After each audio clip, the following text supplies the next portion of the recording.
Kind of want to give the definition that I found on several contexts, and you let me know if this is correct. Sure. They said the use of force in the context of law enforcement may be defined as an amount of effort required by police to compel compliance by an unwilling subject. Use of force doctrines can be employed by law enforcement officers and military personnel on guard duty. So that's kind of the general term of use of force. But let's bring it to kind of the community, how we feel of use of force on various levels. So first I want to start from your perspective as a law enforcement officer. What does use of force kind of as a blanket term from you to us? And then I can kind of ask some questions from a citizen perspective, just on the topic. So why don't we start? Yeah, and so when we talk about force in law, I'm going to start in law enforcement, then I'm going to funnel down to the LAPD. Perfect. So when we talk about force in law enforcement, we are charged by the public with bringing order to disorder and to making the community safe. So that is our mission, vision, and values on this department. And the important vision for us is to bring crime down and create a community that is as safe as possible within constitutional means, of course, and make sure that we're looking at all the possibilities of getting compliance from the community.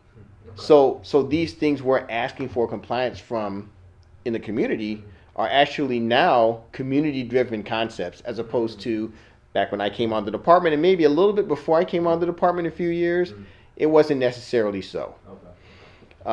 If you look at how those things were generated, when we talk about community needs, quite often in the 80s, let's go back to the 70s, 80s, maybe some of the 90s, those were generated, quite frankly, by law enforcement. There's only one problem with that. We're here to serve the community. So really what you started seeing in the 90s with team policing, with that return to community policing, and then with obviously Chief Beck has gone to relationship policing back during his era. We made it more of a continuum of let's talk about what the community's needs are, and then let's bring it all back full circle. So then it turned into what are the community's needs and what are they asking us to do? They're asking us to seek compliance. Now, there are two different ways we can get compliance. It can be voluntary, where people know what the rules are, they know what the laws are, and they follow the laws. It doesn't require law enforcement intervention. It doesn't require us to do anything. The laws are established, and people willingly follow the law. That is the vast majority of people in the city of Los Angeles, despite what people hear. We have a very law-abiding city. This is a law and order city, and the city of Los Angeles is going to stay that way. So, voluntary compliance is the vast majority. Then we have that little part that is, shall we say, less likely to comply with the community's wishes. So that's where force comes in. Now, force, if you look at it from a continuum perspective, you can start at one point and go to another point and then continually either ladder it or escalate it, etc. There are many different terms that can be used.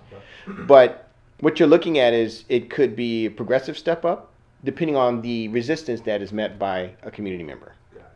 So what we have seen is the vast majority of our contacts, of which we've had almost 1.8 million in 2018 alone. The vast majority of those contacts. This is in Los Angeles Police Department area, 2018 statistics. So if you think about it, the vast majority of those 1.8 million, we're going to get voluntary compliance. Every year, there are going to be a couple thousand where people just are not going to comply with the wishes or orders of law enforcement. So that's when we get into verbal persuasion. So we will try to communicate. We'll try to open lines of communication and make sure that the community member understands that there is a reason within law enforcement, Constitution, etc., within our policy, why we're asking them to comply with what we're asking them to do. And this is kind of like tier one. So that's just base level, because we are compelling someone, whether it is... But it's because the verbal command is step one. So verbal command is always the first step. We will try to engage someone verbally. We will try to communicate effectively, and we can do that through various means.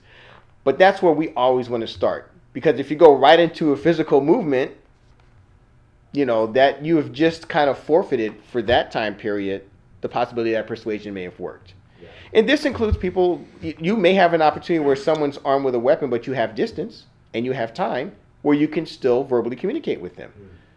Now, could that have been resolved in other means without verbal communication? Well, probably in the 70s and 80s, a lot of those were resolved that way. But that's not going to work in 2019, and that's not going to work on the modern Los Angeles Police Department. So that's why we start with verbal persuasion first. Okay. With verbal persuasion not being effective, we then have to consider what options we have.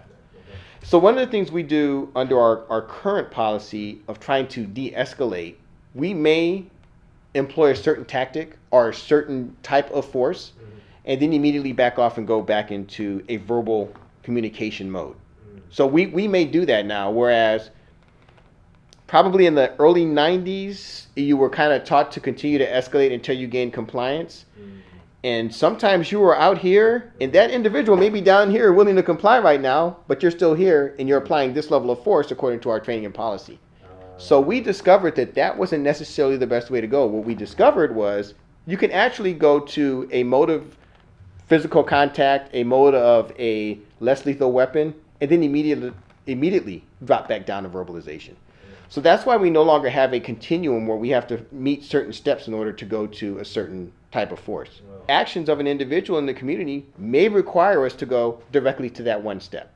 And it could be something as high as lethal use of force. So what we try to do is we try to take a systematic approach. So we have right now what we have, one of the acronyms that we use is patrol. Okay. So we talk about using all of these different things in our what we call our toolkit, because every police officer is armed with a toolkit on the Los Angeles Police Department and in law enforcement in general. And we talk about the different steps that are necessary to try and get the most effective outcome for the community, for the department, and the city. So we talk about, for instance, when you went into this, was there a plan? Did you and your partner, or you and the other officers, have a plan before you approach this individual or before you engage with this individual? So, and we have other concepts, time and distance, getting cover. We have different things that we put into play. One of the most important ones, lines of communications. Did you open up an effective avenue of communication with an individual where you were communicating with that community member and you were making clear what you wanted them to do? So if we fail in that part alone, sometimes that leads to unnecessary force. And that's where you hear these terms, unnecessary force versus unlawful force. It may still be within our policy, but outside of our training. Okay. So you could have something where, you can use that technique or that was viable, but let's explore other options where we're not necessarily saying someone did something wrong, but we may say, hey, maybe this tool would have worked a little bit differently, and maybe you can consider this next time. So we go away with a better understanding of force. And I'll kind of ask some questions to kind of dig in a little bit more. So when is an officer allowed to engage a citizen and initially make contact? Let's say in a use of force, situation. I don't want to set a scenario, but sure. When an officer I'll give one. I would like you to get out of your car. Mm-hmm. Do sure. something. Then when is it like I'm gonna move you out the car? Right. When does that happen? Right. That an officer has a legal right to? And I know we had some discussion before. About detaining and stopping off. So when is that moment that an officer legally has the right to put their hands or touch you or use force? So Section 825 of the Penal Code of the State of California allows you to use force in certain instances. But before we even get there, let's go back to constitutional policing. Thanks. So there are, and I'll cover this briefly because I know you had a prior series on this. Before you even get to the point where you're going to apply force, you have to make sure you have legal justification to be where you are. This is important. And that is absolutely important.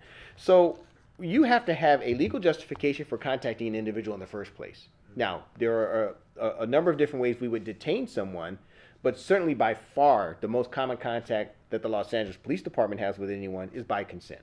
So we have a consensual encounter as someone's either a victim, a witness, or maybe even a suspect, but we encounter them somewhere in the field, in the street, in a residence, in a building, in an office, a number of different places. So if we're contacting you in a consensual manner, those are rarely going to go to something where we're going to use force unless there is something else going on there. So then we might move into a detention or an arrest mode. So now, in order to have the legal justification to detain someone, you better have some reasonable suspicion. So that's a constitutional requirement before we, grab someone and limit their movement and their freedom. So that's the first step before you even start talking about the application of force. Because without that, thank you for that clarity. You should not have an application of force. Now, if you have probable cause to arrest someone, that is usually the point where most of our uses of force see their inception. So we have now decided this individual meets the legal and constitutional requirement to be arrested, either by someone making a citizen's arrest. We observe felonious activity. There are a number of different ways. There street racing, there are a number of different ways in the community where you could be subject to arrest. So we encounter that individual, and then we would communicate, okay, I'm going to arrest you for, we may do that. I mean, it just depends on the situation. There could be a situation where we have to immediately go to force and place, someone in handcuffs for their safety and the officer's safety. So once we reach that standard of having the right to place someone under arrest because we've established probable cause, that's usually where you're going to see the conflict point reached, where we're going to, again, ask verbally first, and then we may have to go into some other mode and means. Another example of that under the penal code is someone's trying to escape. So in order to prevent that escape, we are legally allowed to utilize reasonable force.